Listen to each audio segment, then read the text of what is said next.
Boleh kita mulakan? Boleh, insya-Allah. Okey.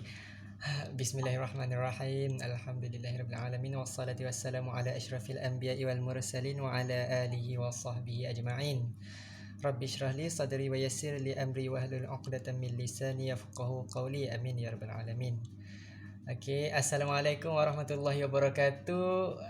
Terima kasih saya ucapkan dekat puan kerana sudi ditemu bual oleh saya untuk saya selesaikan tugasan yang diberikan oleh pensyarah saya lah. Yang mana saya kena temu bual dengan puan. Okey. Insya-Allah. Sekejap saya buka ni. Ya.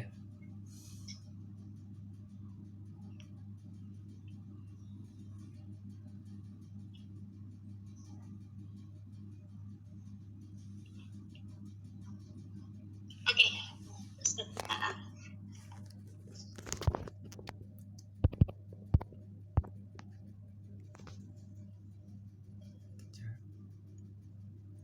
Kejap puan. Okey. Nak rekod kan? Ya.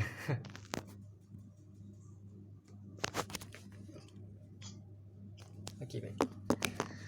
Okey, sebelum tu saya perkenalkanlah dulu diri saya ni. Okey. Nama saya Farid Amirul bin Muhammad Suhaini. Saya berumur 20 tahun. Dan Dia lagi. ya. Dan sekarang ni saya masih lagi belajar. Saya belajar di Universiti Sultan Azlan Shah, Kuala Kangsar, Perak. Dalam diploma kaunseling Islam. Sekarang ni saya dalam semester ke-5. Dan itulah sedikit sebanyak tentang diri saya. Okey. Ada apa-apa lagi yang puan nak tahu tentang saya? Memang ambil kiranya daripada dekat Sultan Azlan Shah tu memang ada diploma kaunseling Islam sahaja ke?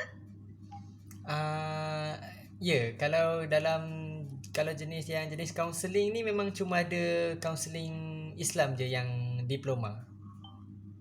Okey. Okey, jadi boleh tak kalau saya nak berkenalan juga dengan puan? Latar belakang Okey, puan. Bismillahirrahmanirrahim. Alhamdulillahirabbil alamin wassalatu wassalamu ala asyrafil anbiya'i wal mursalin wa ala alihi wa sahbihi ajma'in. Qala rabbi shrah li sadri wa yassir li amri wahlul 'uqdatam min lisani yafqahu qawli. Subhanaka la ilma lana illa ma 'allamtana innaka antal alimul hakim. Wala haula wala quwwata illa billahil aliyyil azim. Bismillahirrahmanirrahim. Assalamualaikum warahmatullahi wabarakatuh. Adik Farid, okey, perkenalkan, saya diberi nama Puan Siti Rafidah binti Haji Abdul. Okey, berumur 35 tahun. Sekarang sedang mengajar di Sekolah Kebangsaan Senaik Utama. Sebelum saya posting 1 bulan 3 hari itu di Sekolah Kebangsaan Senaik Utama, saya merupakan guru agama Kerajaan Negeri Johor. Saya mula mengajar selepas dia habis SPM. Daripada 2005 lepas habis SPM, saya terus mengajar dan terus diserapkan ke Guru Agama Kerajaan Negeri Johor, mengambil jurusan diploma perguruan pendidikan di bawah tajaan Jabatan Agama Islam Johor. Okay, kiranya mengajar sambil belajar selama 4 tahun, lebih kurang 5 tahun dan sehingga 2010. Okay, 2011 saya further study untuk degree ijazah sarjana modern sains serta pendidikan pengajian Islam di Universiti Teknologi Malaysia, Johor Skudai, dan dalam tempoh study jarak jauh iaitu mengajar sambil belajar. Okay. Selama 5 tahun termasuk pukul 6 tahun lagi tahun 2011 hingga 2016. Okay. Lepas tu sampai 2016 saya sambung lagi belajar sambil mengajar di peringkat sarjana pendidikan bimbingan dan kaunseling di Universiti Teknologi Malaysia juga di Skudai. Dalam tempoh hampir 13 tahun menuntut ilmu, inilah hasil yang saya dapat. Dan selepas selepas 2019 habis je internship untuk master, saya terus apply lesen kaunselor Malaysia di bawah Lembaga Kaunselor Malaysia, dan alhamdulillah 2019 bulan 11 saya disahkan lulus untuk dapat lesen kaunselor hasil daripada internship saya bersama dengan peringkat master. Saya juga dah berkahwin, anak dah 2, sepasang, seorang lelaki, seorang perempuan. Yang sulung dah 7 tahun, yang nombor 2 dah 5 tahun. Jadi boleh bayangkan kan, semasa saya mengajar, saya belajar sambil mengajar, saya mengandung lagi, saya bawa ahli syurga ni atau berkat ilmu yang ada dalam perut saya. Alhamdulillah, 2 orang cahaya mata saya dah saya ada, insyaAllah. Alhamdulillah. Itu sajalah sedikit tentang diri saya. Jadi maknanya Puan sejak dari apa kata? Saya nampaklah Puan Puan daripada apa yang Puan cakap tadi, saya dapat tangkap yang Puan merupakan seorang kaunselor dekat sekolah, betul ke? Saya bukan kaunselor. Di sekolah saya bukan kaunselor. Saya sekadar guru agama pendidikan Islam. Tapi saya memiliki lesen kaunselor, dan untuk pengetahuan Farid, saya memiliki klinik kaunseling sendiri, private clinic, bersama dengan 2 orang rakan kaunselor yang lain, iaitu kaunselor Sarah Zainab Putih dan kaunselor Sumaya Syahrudin. Kami bergabung selepas dia habis internship master, terus kami apply sama-sama lesen kaunselor, dan kami memiliki lesen kaunselor yang sama, dan terus berbincang untuk menguburkan klinik kaunselor sendiri di Taman Pulat Utama Skudai. Klinik kaunselor. Di bawah saya ada management saya sendiri, iaitu di bawah Tuntas Minda Konsultasi. Okey. Klinik kaunselor yang Puan cakap tu, yang Puan sedang jalankan tu, dah baru lagi ke dah lama dah? Tak, daripada 2019 lepas kami dapat, tapi kami dah kira 2 tempat lah berpindah masa 2019 hingga 2021, sebab waktu PKP kan, jadi kebanyakannya tak banyak fokus kepada klinik, iaitu tak banyak fokus kepada sesi bersemuka sebab kita terhadap kerana isu PKP, dan isu-isu yang banyak kami carry forward untuk sesi banyaknya online lah, dari segi telefon ataupun dari segi WhatsApp lah. Okey, 2021 kami pindah, 2021 lah hujung tahun kami pindah ke Taman Pulat Utama untuk dapatkan lebih comfort zone untuk klinik kami sendiri. Alhamdulillah. Okey. Jadi klinik kaunselor kan, saya kalau klinik kaunseling klinik kaunseling. Okey, kalau klinik kaunseling ni saya tak jarang dengar lah. Baru sekarang ni saya dengar tentang klinik kaunseling. Selalunya kalau saya dengar tentang kaunselor ni, saya dengar tentang kaunseling rumah tangga, kaunseling dekat sekolah. Jadi kalau klinik kaunseling ni dia untuk siapa? Ya, biasanya kalau kaunseling rumah tangga ni untuk pasangan suami isteri. Kalau jadi maksudnya expectation kita ya.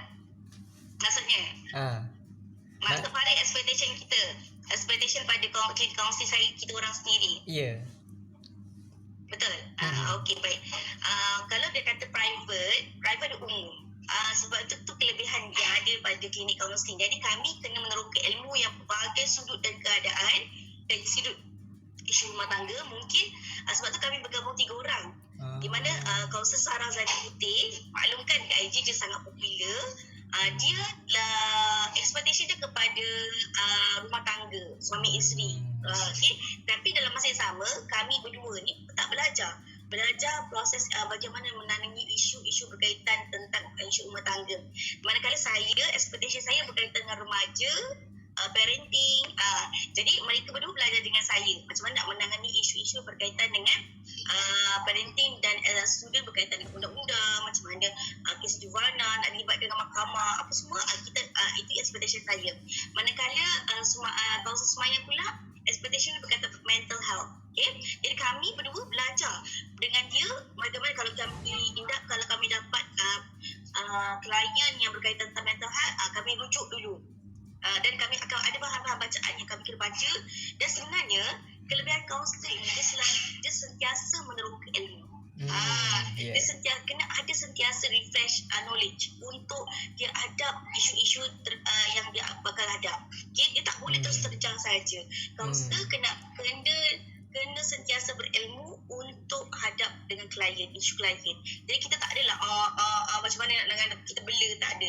Jadi pastikan sebelum nak buat temu janji dengan appointment dengan klien, kita sendiri as a counselor kena bersiap sedia. Sebab tu di private counselling kami sangat mementingkan pengetahuan dan info-info yang bertepatan, dan kami suka memang kami meneroka ilmu dulu sebelum hadap klien. Dan alhamdulillah klien sangat selesa untuk menjalani sesi private counselling sebab dia lebih terbuka dan dia tak, orang kata apa namanya, privacy dia lebih terjaga. Dia tak rasa insecure lah kan. Itulah itu kelebihan private counselling.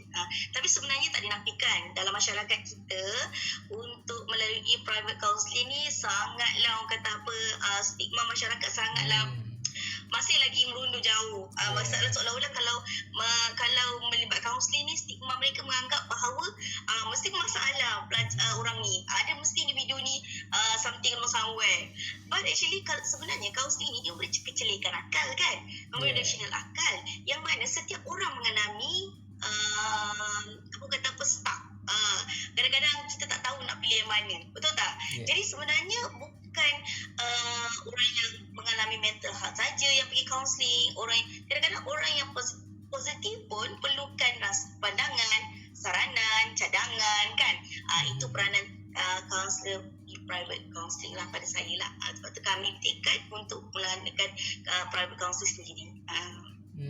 Okay. So saya dapatlah nampak kat situ yang klinik counselling private counselling Puan ni dia ada 3 orang kaunselor dan semua isu yang berkaitan dengan isu yang berkaitan dengan rumah tangga, dengan anak muda, dengan mental health, semuanya ada dalam private counselling Puan tu. Jadi misalnya kalau kita dapat satu isu, kalau macam contoh tanya, isu ni berkaitan apa? Kita akan tanya kalau klien dulu, isu berkaitan apa? Kalau berkaitan dengan tentang mental health, isu tu klien tu saya dapat, contohnya lah kan saya dapat. Okay, kalau misalnya saya akan pas kepada, saya takkan, kalau saya tak boleh hand up, saya tak boleh kondak, saya akan serahkan pada klien kaunselor semaya. Okay, kalau misalnya kaunselor semaya tak boleh hand up, okay, dia akan serahkan pada kaunselor Sarah, dan dalam masa yang sama dia akan bagi knowledge macam mana nak hand up, macam mana nak teroka isu tersebut, macam mana nak tahu, macam mana apa yang berkaitan dengan undang-undang berkaitan isu dia gitu. Okay. Dan saya setuju juga bila Puan cakap yang kita Puan sebagai seorang kaunselor, dan insya-Allah saya pun bakal kaunselor insya-Allah. Yang mana kita sebagai kaunselor ni kita kena sentiasa update kita punya ilmu supaya kita dapat hadapi cabaran yang akan berlaku lah pada masa yang akan datang. So saya sebagai seorang pelajar, saya nak tanyalah dekat Puan kan, cabaran apa yang cabaran kaunselor pada masa sekarang ni, yang masa endemik ni, apa cabaran yang Puan yang hadapi? Okay, baik. Kalau di sekolah, sebab saya pernah intern di sekolah kan, mungkin masa intern tu kita masih lagi, orang kata fresh kan, ilmu ni masih lagi, orang kata baru lagi dalam bidang kaunseling, masih banyak lagi ilmu yang perlu diterokai, dan masih lagi lemah lagi dari sudut ilmu macam mana nak orang kata nak conduct sesi tersebut. Okay, saya akui kelemahan saya pada ketika itu, dan masih lagi, dan even tu sampai sekarang pun saya masih lagi belajar, dan kaunselor memang itulah dia punya jati diri, kena sentiasa belajar sebab kita tak tahu isu yang kita berdepan semuanya pelbagai isu. Okey, lagi-lagi dunia akhir zaman sekarang kan. Okey, bagi saya, pandangan saya pula, saya bila bercerita tentang remaja ni, cakap pasal remaja ni, tak dinafikan kita sendiri as a counselor, kita kena tahu peringkat kemenjadian murid tersebut untuk pastikan diri kita boleh go dengan dia. Kalau kita menjadi diri kita sendiri tapi tak boleh masuk dengan student, kita susah nak terbuka dia. Sebab pada usia remaja ini, dia sangat, kita kena faham fasa remaja ni, fasa sangat susah untuk mempercayai seseorang.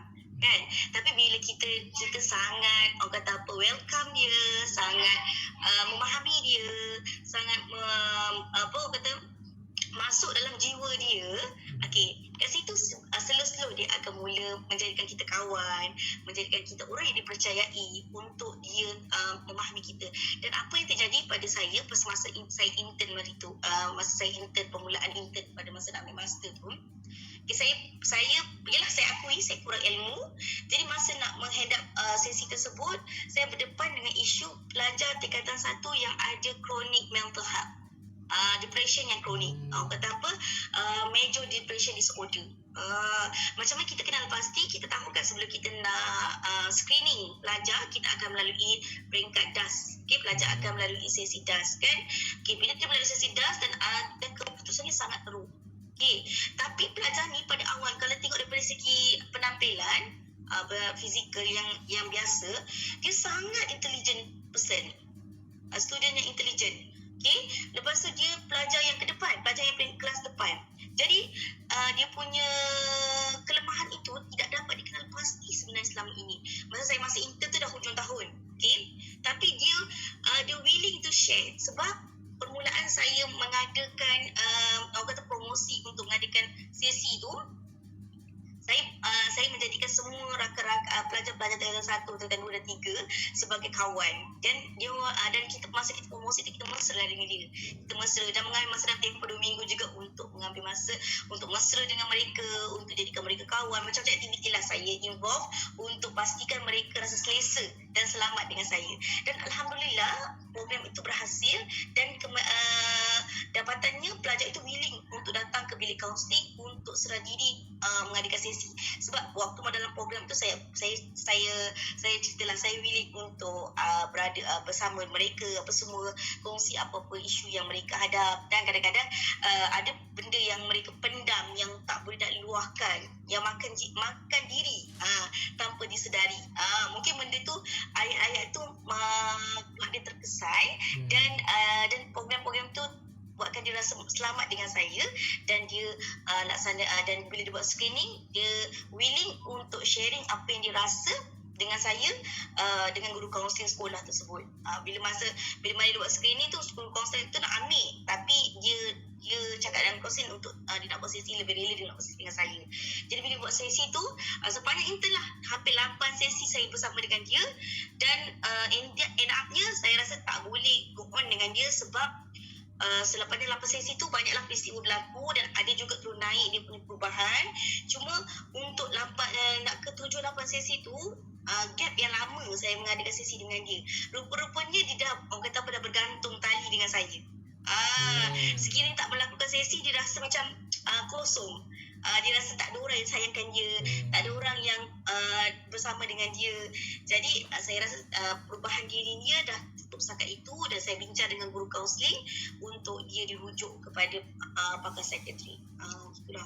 Tapi itu pengalaman yang pertama yang saya tak boleh lupa, dan sampai bila-bila menjadi pengajaran besar kepada saya, dan menjadi penambahan baiklah untuk saya lebih mengenali remaja. Okey, baik.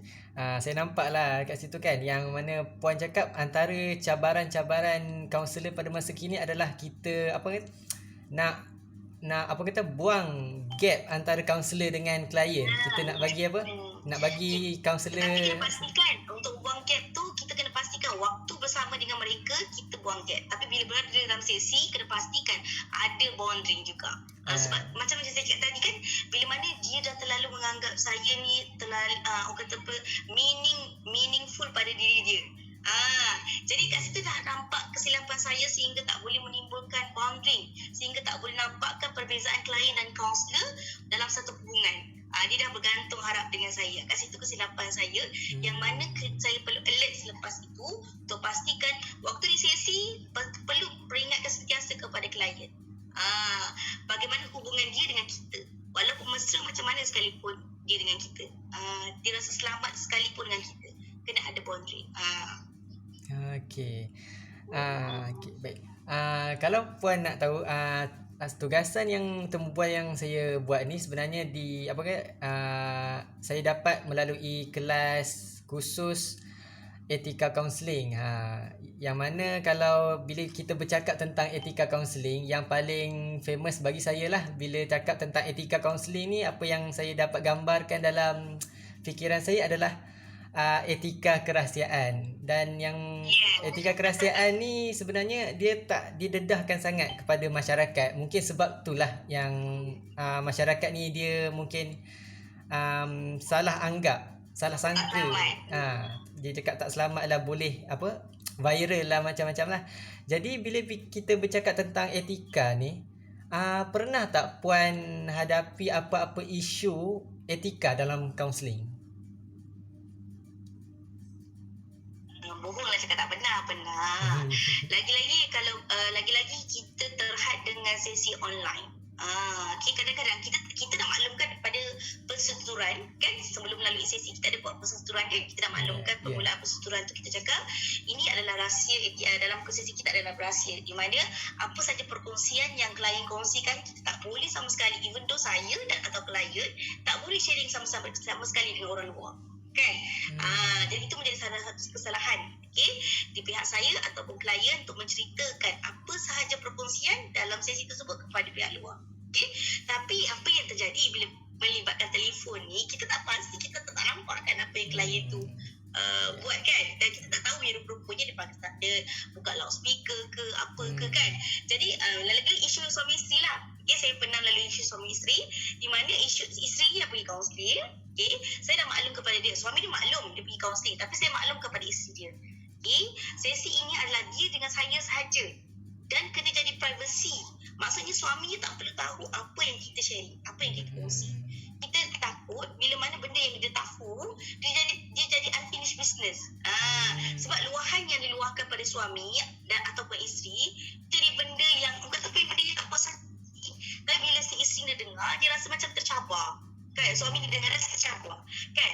Jadi saya dah awal-awal saya ingatkan pada proses kepada klien supaya sesi ini antara saya dan dia. Bila mana klien pujuk untuk mengadakan 2 sesi, boleh, saya setuju. Tetapi dalam keadaan kita berdua dulu, saya kena kira, bila kaunselor, kita nak teroka isu tersebut, kita kena tahu dulu isu satu persatu. Betul tak? Kita tak boleh macam saya sendiri, pandangan peribadi saya lebih prefer untuk teroka dulu isu yang dihadapi person in page. Itu secara individu dulu. Kan? A dan B, lepas suami atau isteri, lepas tu baru bergabung. Bila kita dah tahu titik poin kesamaan, titik poin dia punya perbezaan, barulah kita boleh cari poin untuk satukan hati mereka, betul tak? Satukan mereka dalam satu isu, dalam satu sesi. Tetapi disebabkan secara online, kita tak tahu rupa-rupanya apa yang persetujuan yang kita cakap pada awal tu mereka tak pegang, dan sesi itu berjalan dalam keadaan tidak ada rahsia. Jadi bila kita meluahkan, kita bertanya pendapat, kita orang kata kan, kadang-kadang kita ada conclusion daripada penceritaan klien kan. Bila kita buat conclusion, rupanya klien dia dengar, dia macam bila dia buat sesi dengan saya, tadi puan cakap dengan isteri saya macam ni.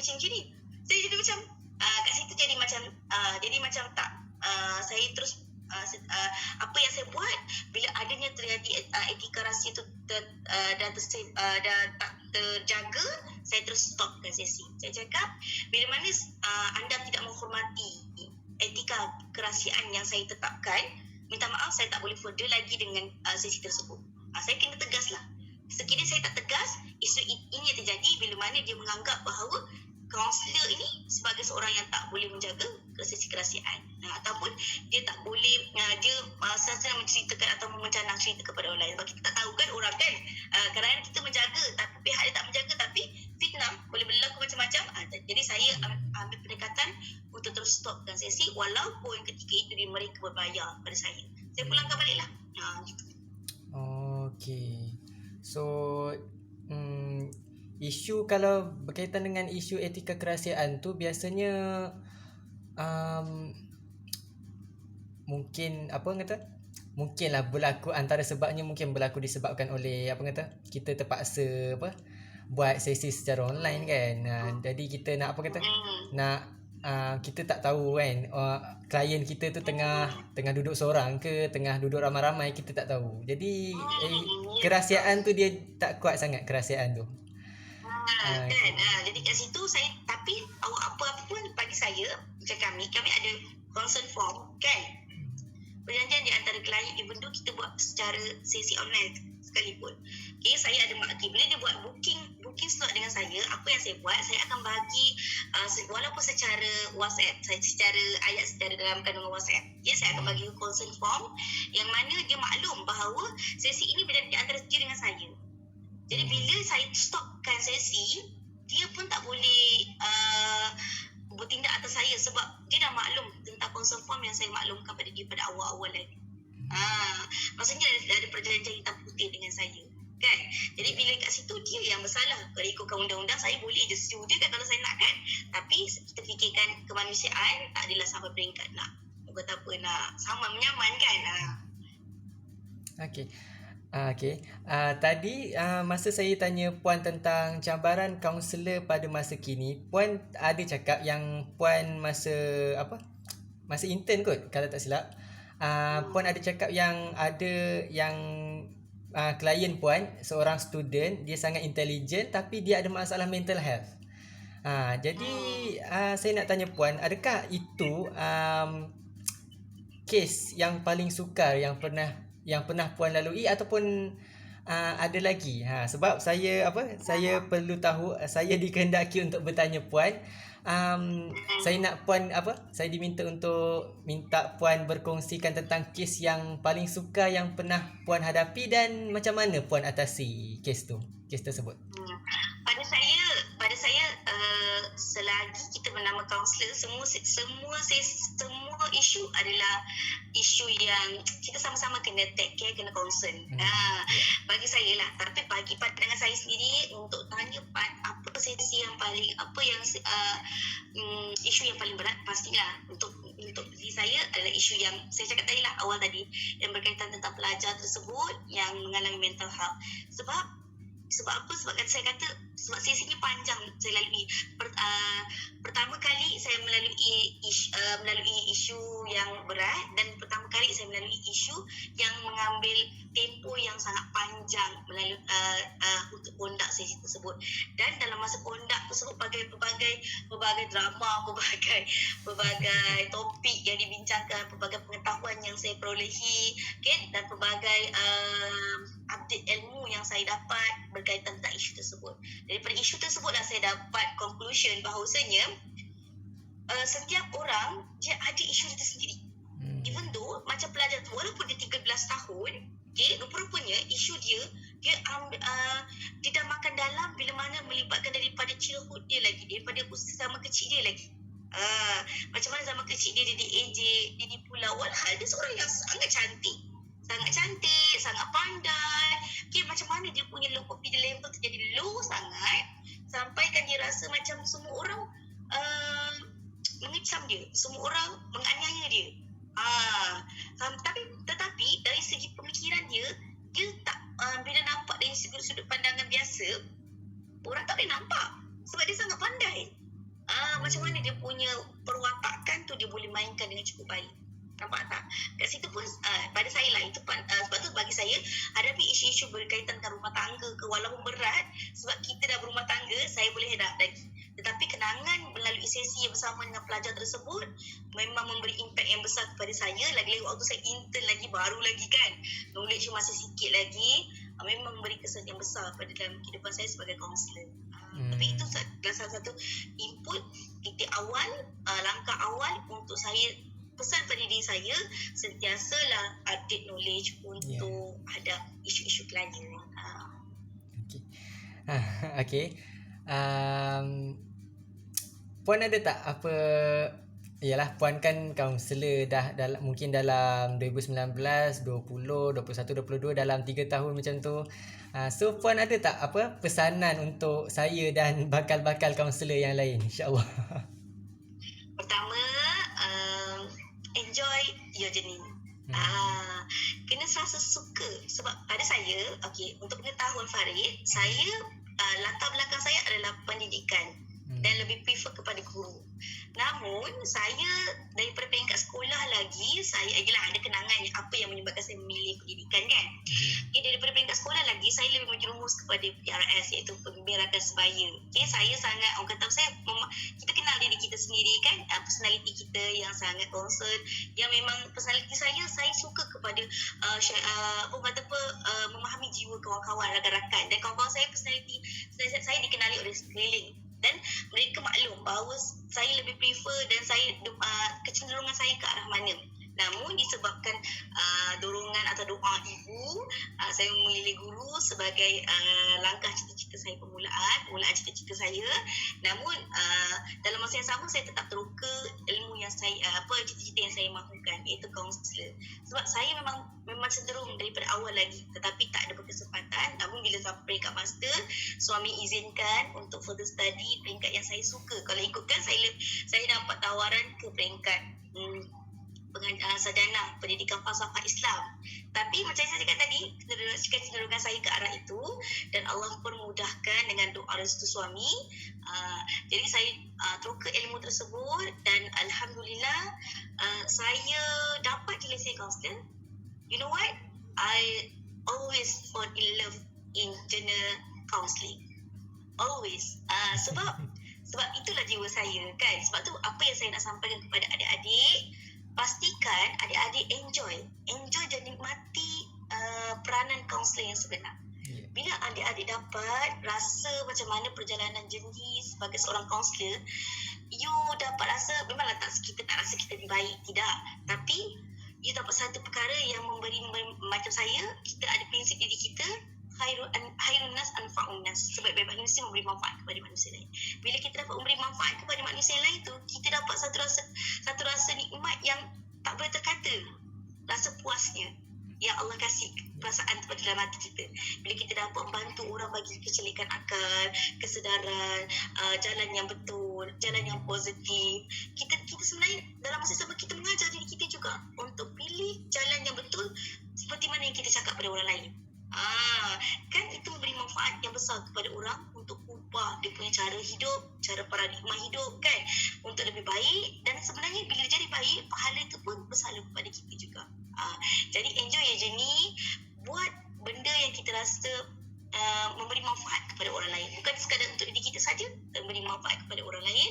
Dan sentiasalah upgrade knowledge. Jangan pandang pada material. Tak nafikan bila kata private counselling, kita memang ada target kita punya. Sebab kita pada saya personally, saya memang private counselling, kita ada target kita sendiri every month. Okay? Tapi sentiasa update niat lah, your intention lah.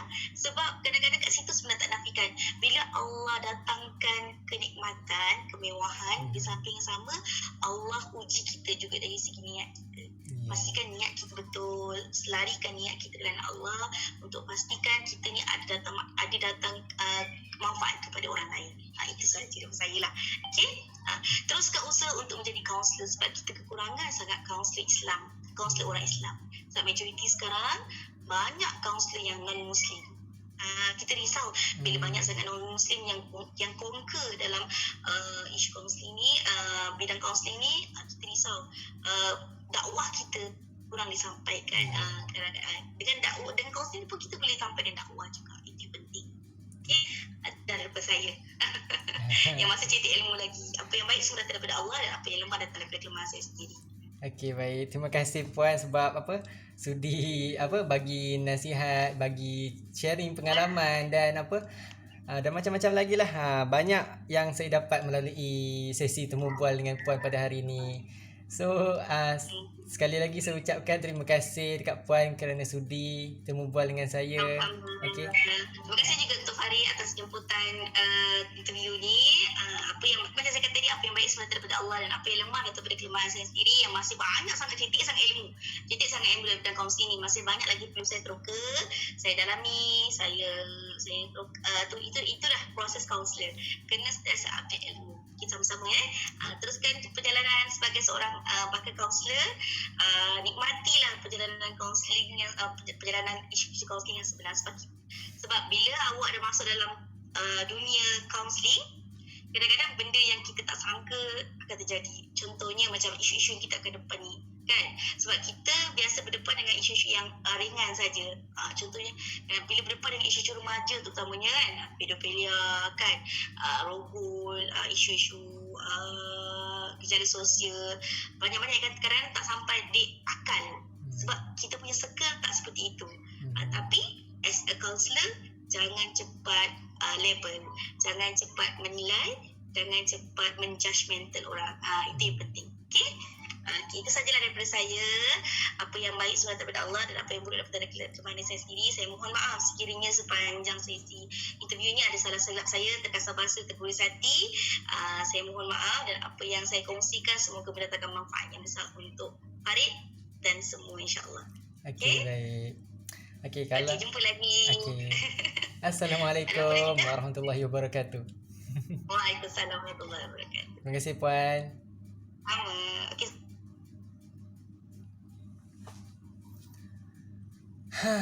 Penatnya.